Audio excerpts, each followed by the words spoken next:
देशभरातील 3 मे रोजी झालेल्या नीट परीक्षेतील पेपरफुटी प्रकरणामुळे लाखो विद्यार्थ्यांचं भविष्य टांगणीला लागले। ही परीक्षा रद्द करण्यात आल्यानंतर विद्यार्थ्यांमध्ये तीव्र संताप आणि निराशेचं वातावरण निर्माण झाले। दरम्यान या धक्कादायक प्रकरणातून आलेल्या नैराश्यामुळे देशातील विविध भागात 3 विद्यार्थ्यांनी आत्महत्या केल्याची खळबळजनक माहिती समोर आली आहे। उत्तर पश्चिम दिल्लीतील आदर्शनगर भागात एका 22 वर्षीय विद्यार्थिनीने, राजस्थानच्या सीकर येथे एका 22 वर्षीय विद्यार्थ्याने तर गोव्यात एका 18 वर्षीय विद्यार्थ्याने टोकाचं पाऊल उचलले।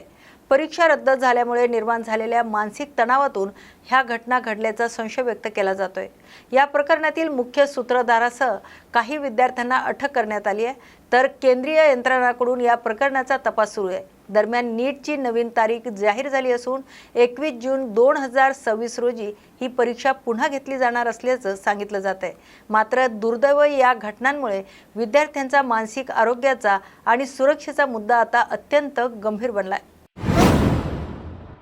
आदित्य धर दिग्दर्शित आणि रणवीर सिंगची मुख्य भूमिका असलेल्या धुरंधर 2 या चित्रपटाने बॉक्स ऑफिसवर कोट्यावधीची कमाई केल्यानंतर आता हा चित्रपट OTT वरही जोरदार चर्चेत आलाय। विशेष म्हणजे भारतापूर्वी हा चित्रपट पाकिस्तानात नेटफ्लिक्सवर प्रदर्शित झाला असून तिथे या चित्रपटाला मोठा प्रतिसाद मिळत असल्याचा दावा केला जातोय। धुरंधरच्या दोन्ही भागांवर पाकिस्तान आणि आखाती देशांमध्ये बंदी घालण्यात आली होती। मात्र हा चित्रपट नेटफ्लिक्सवर येताच तो पाहण्यासाठी प्रेक्षकांनी इतकी गर्दी केली की काही काळासाठी नेटफ्लिक्सचा सर्व्हर क्रॅश झाला होता, अशी माहिती समोर येते। पाकिस्तानी कंटेंट क्रिएटर माविया उमर फारुकी हिने सोशल मीडियावर एक व्हिडिओ शेअर करत पाकिस्तानातील प्रेक्षक मध्यरात्रीपासून हा चित्रपट पाहण्यासाठी उत्सुक होते आणि त्यामुळेच सर्व्हर डाऊन झाल्याचं म्हटलंय। दरम्यान या व्हिडिओवर भारतीय युजर्सकडून संमिश्र आणि मजेशीर प्रतिक्रिया येत असून नेटिझन्समध्ये आता यावरून चांगलीच ट्रोलिंग आणि चर्चा रंगल्याचं पाहायला मिळतंय। राज्याचे दिवंगत उपमुख्यमंत्री अजित पवार यांच्या पश्चात राष्ट्रवादी काँग्रेस पक्षातील अंतर्गत घडामोडींनी वेग आला असून पक्षात सर्व काही आलबेल नसल्याचं चर्चा रंगली आहे।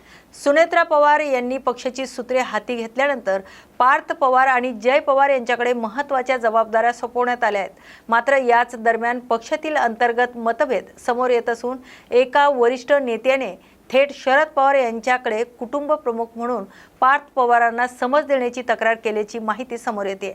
या सर्व घडामोडीच्या पार्श्वभूमीवर पक्षाचे ज्येष्ठ नेते सुनील तटकरे यांनी थेट शरद पवार यांची भेट घेतल्याने राजकीय वर्तुळात चर्चांना उधाण आले। प्रफुल्ल पटेल आणि सुनील तटकरे नाराज असल्याच्या चर्चावर बोलताना तटकरेने सांगितले की ही भेट केवळ तब्येतीची विचारपूस करण्यासाठी होती। आपल्या 42 वर्षाच्या राजकीय प्रवासाचा हवाला देत सुनील तटकरे यांनी सूचक विधान केले। निर्माण झालेल्या परिस्थितीतून पक्षाचे सर्व प्रमुख नेते एकत्र बसून मार्ग काढतील आणि NDA तसेच राष्ट्रवादी काँग्रेस पक्ष मजबूत करतील, तर दुसरीकडे बारामती दौऱ्यावर असलेले शरद पवारांनी मात्र या भेटीवर कोणतीही प्रतिक्रिया देण्यास नकार दिलाय।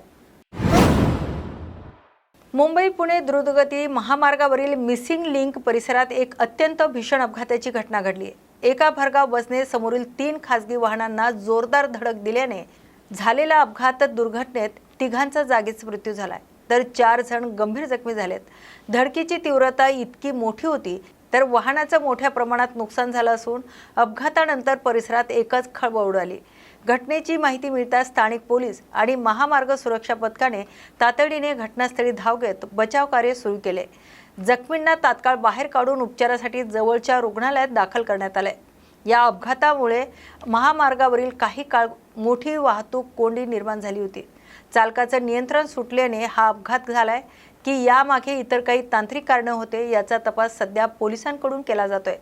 मात्र या भीषण अपघातामुळे मुंबई पुणे महामार्गावरील प्रवाशांच्या सुरक्षेचा आणि वेग मर्यादेचा मुद्दा पुन्हा एकदा गंभीर बनलाय।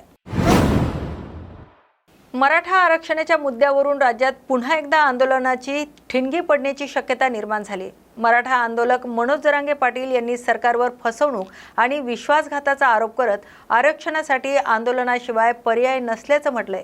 हैदराबाद गॅजेट, सातारा संस्थान गॅजेटनुसार कुणबी नोंदी असणाऱ्यांना OBC प्रवर्गातून आरक्षण देण्याच्या आश्वासनाला 8 महिने उलटूनही त्याची अंमलबजावणी झाली नसल्याने मराठा समाजात तीव्र नाराजी आहे। या पार्श्वभूमीवर आज सकाळी 10 वाजल्यापासून जालना जिल्ह्यातील अंतरावली, सराटी येथे मराठा समाजाची एक अत्यंत महत्त्वपूर्ण बैठक सुरू झाली आहे। या बैठकीत पुढील आंदोलनाची अधिकृत भूमिका निश्चित केली जाणार आहे।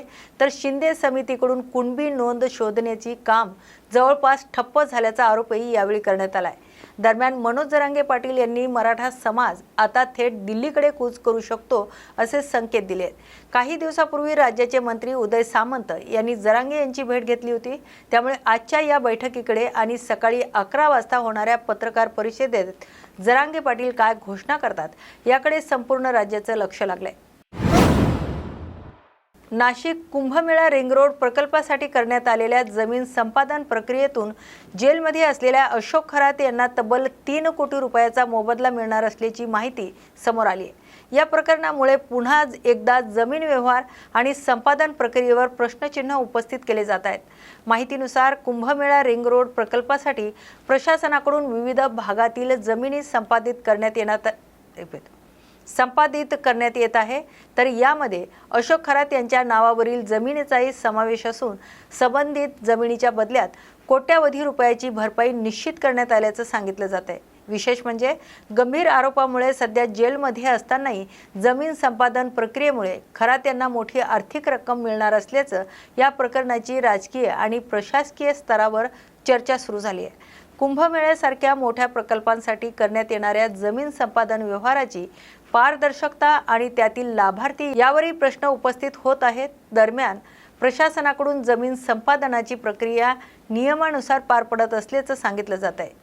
तरी या प्रकरणामुळे राजकीय वर्तुळात नव्या चर्चांना उधाण आलंय। आजच्या न्यूज मराठी बुलेटिनमध्ये आपण इथेच थांबतोय। अशाच नव्या आणि ताज्या अपडेटसाठी पाहत राहा न्यूज मराठी 24/7। नवा भारत, नवा विचार।